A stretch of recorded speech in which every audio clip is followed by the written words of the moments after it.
talk to you about this because this is your area of expertise, and we had Jess Phillips on during the week on the radio, denying that there was a cultural issue with the way men from some cultures treat women compared to, you know, British men.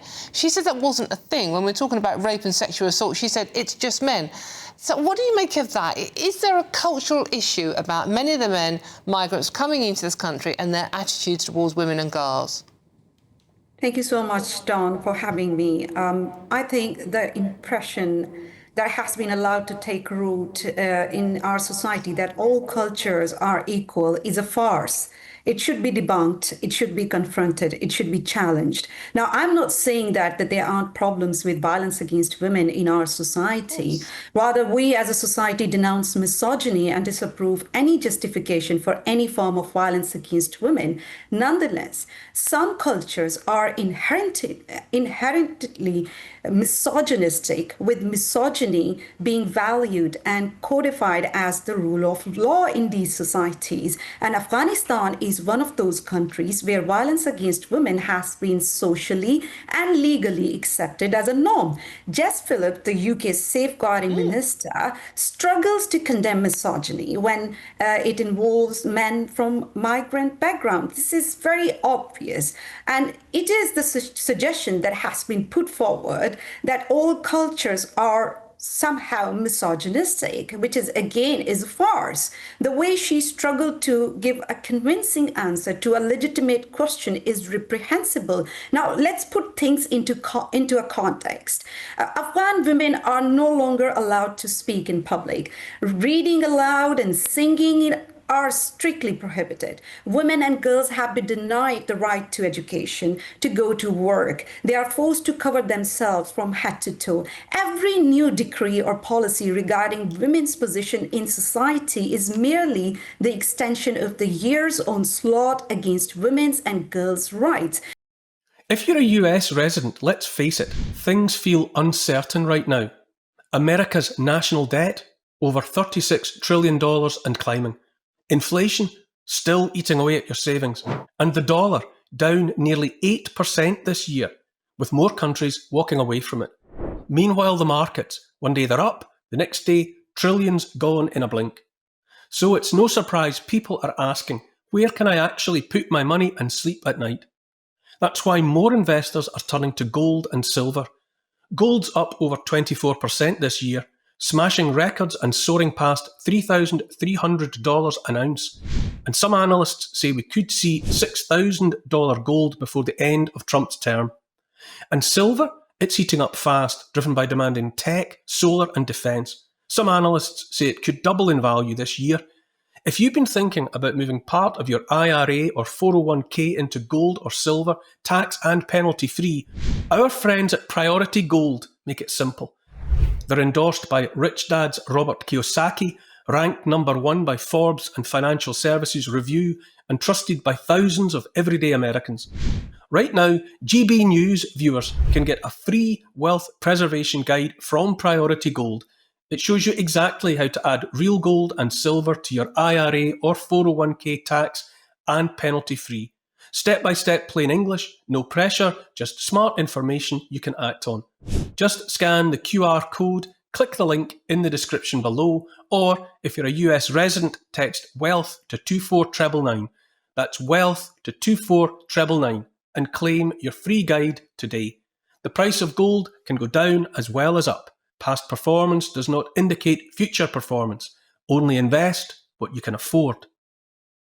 And those who defy such misogynistic laws and rules are subjected to unabated violence. Now, when I see the figures revealing that Afghan men are more than 20 times more likely to account for sexual offense convictions than British citizens, I don't find it shocking at all. I'm not implying that all Afghan men are somehow criminals, but there is a culture of misogyny that has been normalized in Afghan society, and people who are coming from that society, it is very obvious that they somehow don't see violence against women as a problem, as we in Britain see. And just for Jess Phillips to deny that misogyny does exist in certain cultures and does, prevail unabated.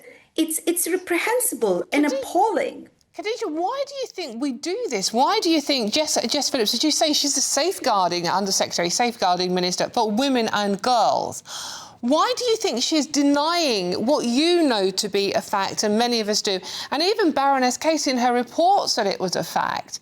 But, by denying it, she's putting the safety of women and girls in this country more at risk. What is she frightened of upsetting people, of being accused of being racist?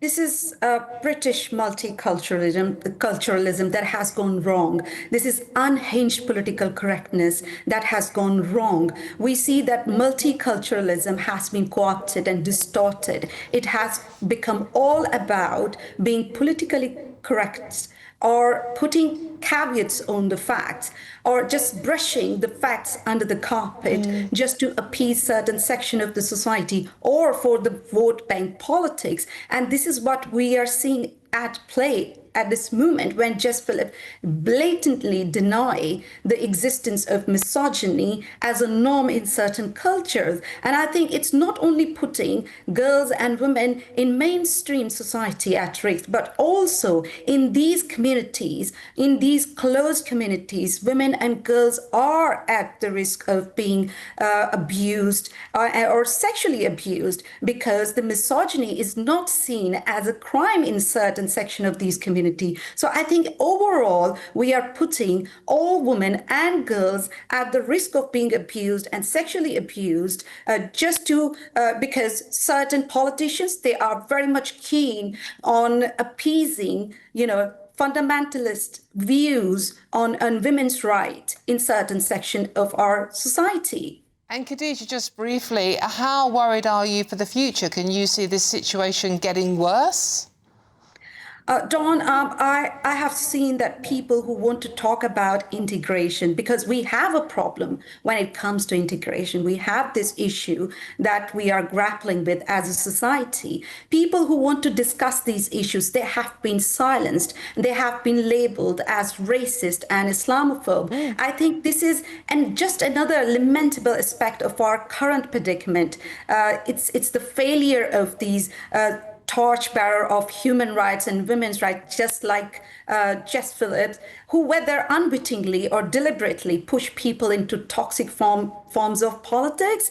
These people who have long been supportive of liberal values, they feel compelled to abandon them due to the extreme woke left beliefs, and they have been which have been embedded in much of the left. And the unrelenting demands for conformity with unhinged political correctness that we see at play, this has pushed people into corners of our society, into fringes. And that is worrisome, because Khadija, now we have put the issue of protecting women and girls aside, and all we are doing is the vote bank politics. Okay. Khadija, thank you so much, as always, for joining us. A very important voice on this subject. That is journalist and commentator Khadija Khan.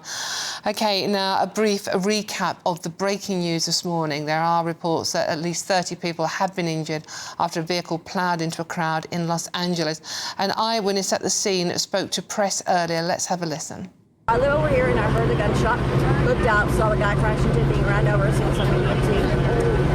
When I got over there was one assessed with a gunshot to the leg, not certain about the back of the head that was bleeding. A girl with an 8-inch gash into her leg. Another girl hit by a car, and the other girl was also hit by the car as well. Yeah, shocking scenes there. We will